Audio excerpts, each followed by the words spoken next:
क्यों सिर्फ पूरे वर्ल्ड के पॉपुलेशन में टॉप 1% या टॉप 0.1% ही रिच बन पाते हैं, बाकी क्यों नहीं रिच बन पाते हैं? क्या उनके पास कैपेबिलिटी नहीं होती है, या तो उनके पास दिमाग नहीं होता? दिमाग भी सबके पास होता है, बॉडी भी सबके पास होती है, सबके पास कैपेबिलिटी भी बराबर है। बस ये है कि कोई किसी काम में अच्छा है, कोई किसी काम में अच्छा है। लेकिन तभी क्यों सिर्फ बहुत कम ही लोग रिच बन पाते हैं, बाकी सब मिडिल क्लास, पुअर या अपर मिडिल क्लास बन के ही रह जाते हैं? और आपने ये भले ये पैटर्न नोटिस करो या ना करो, लेकिन जब मैं ये सब चीज़ें ऑब्जर्व कर रहा था तो मैंने एक पैटर्न नोटिस करा कि जो रिच बनते हैं, या तो फिर वो लोग एक रिच परिवार के होंगे, तो फिर वो अपनी ये इस प्रिविलेज को यूज़ करके बहुत ज़्यादा रिचर या रिचेस्ट बनते हैं, या तो फिर कोई बहुत ज़्यादा गरीब परिवार से है, उसके पास उतना खाने पीने को पैसा नहीं, रहने को पैसा नहीं, लेकिन वो उसने अपनी अर्जेंसी की वजह से बन गया। जैसे कि एक एग्जांपल है आयुष भंडारी, यूट्यूबर है फेमस। तुम्हें पता है तो ठीक है, वरना फिर मैं डिस्क्रिप्शन में लिंक डाल दूंगा, देख लेना। तो उसकी स्टोरी क्या थी कि वो स्टार्टिंग में अपना कॉलेज के साथ साथ यूट्यूब कर रहा था, लेकिन जैसे जैसे टाइम बीतता गया उसको लगा कि या तो वो यूट्यूब कर ले या तो फिर वो कॉलेज कर ले। तभी से उसने अपना कॉलेज छोड़ दिया, ड्रॉप आउट कर लिया फर्स्ट ईयर से, एंड उसने सोच लिया कि मैं अपना 100% दूंगा अपने यूट्यूब का, क्योंकि उसके पास रहने खाने सोने का भी बहुत लिमिटेड पैसा था, कोई बहुत ज़्यादा पैसा नहीं था। तो उसने अपना 100% दिया यूट्यूब को, और उसने समझ लिया कि अगर मैं इससे कर पाऊँगा तो इसी से कर पाऊँगा, वरना मैं किसी चीज़ से भी नहीं कर पाऊँगा। और उसके पास ये अर्जेंसी भी थी कि हाँ, अगर मैंने कर लिया तो कर लिया कुछ महीने कुछ साल में, वरना फिर मैं कुछ भी नहीं कर पाऊँगा। तो उसने अपनी पूरी मेहनत लगाई, हार्ड वर्क करा, एंड वो अच्छा बड़ा यूट्यूबर बन गया। एंड ऐसे ही एक और एग्जांपल मैं देता हूँ एंड्रयू टेट का। एंड्रयू टेट के पास भी मेनली तुम लोग को पता है नहीं पता है, लेकिन वो भी स्टार्टिंग में होमलेस थे, उनके पास सोने के लिए भी जगह नहीं थी। तभी उन्होंने सीखा, मेहनत करा, फिर 4 टाइम किक बॉक्सर के वर्ल्ड चैंपियन बने। अब इतने अमीर है कि वो खाली $100 मिलियन की खाली कार कलेक्शन है, एक से एक गाड़ियाँ उनके पास है। तो फिर उनके पास भी अर्जेंसी थी, उनके पास भी खोने को कुछ भी नहीं था एंड पाने को सब कुछ था।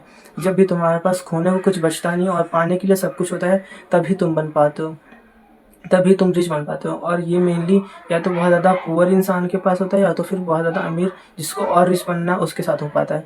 क्योंकि जो मिडिल क्लास होता है उसको एक डर रहता है कि जो मैं खा पा रहा हूँ, जो मैं सो पा रहा हूँ, काश मुझे ये कहीं मुझे ये भी ना मिल पाए।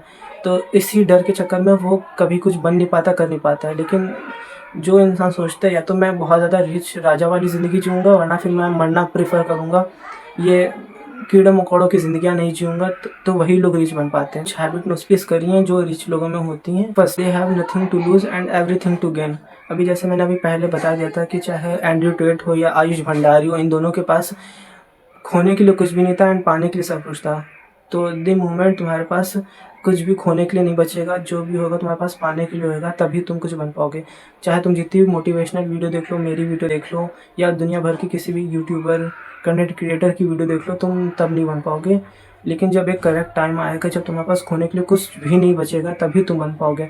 जब तुम्हारे पास लगेगा कि अब क्या ही बचा है मेरे पास खोने के लिए, या क्या ही रह गया मेरे पास, तभी तुम अपनी एजेंसी, अपनी पूरी मेहनत के साथ कुछ बन पाओगे। तभी से जब भी कुछ चीज़ भी करो तो उसमें ये सोच लो, या तो मैं यही करूँगा या तो मैं यही कुछ भी नहीं कर पाऊँगा। सेकंड पॉइंट, के पास बहुत ज़्यादा एनर्जी होती है और अर्जेंसी।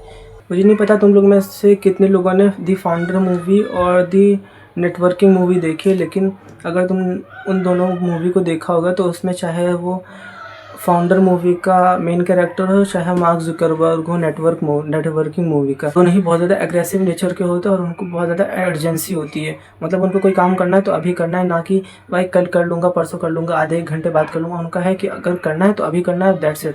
इसके आगे उनको टाइम बर्बाद करना बिल्कुल पसंद नहीं है। उनका है कि अगर कोई मेरे साथ काम कर रहा है, वो भी मेरी एनर्जी के साथ सेम कंसिस्टेंसी के साथ काम करें, ना कि वो आराम करे और काम होता रहे ऐसे। उनको नहीं पसंद, वो तुरंत ही रिश्ता तोड़ देंगे, दोस्ती तोड़ देंगे, जो भी हो। क्योंकि दी फाउंडर मूवी में जब एंड टाइम आया था तो उसने अपनी वाइफ को डिवोर्स दे दिया था एंड दूसरी लेडी से शादी कर ली थी। क्यों? कि माइंडसेट के चक्कर में, कि उसकी जो वाइफ थी उसको नहीं पसंद था कि वो अब इतना और काम करे, क्योंकि उसके पास पहले से भी बहुत कुछ था।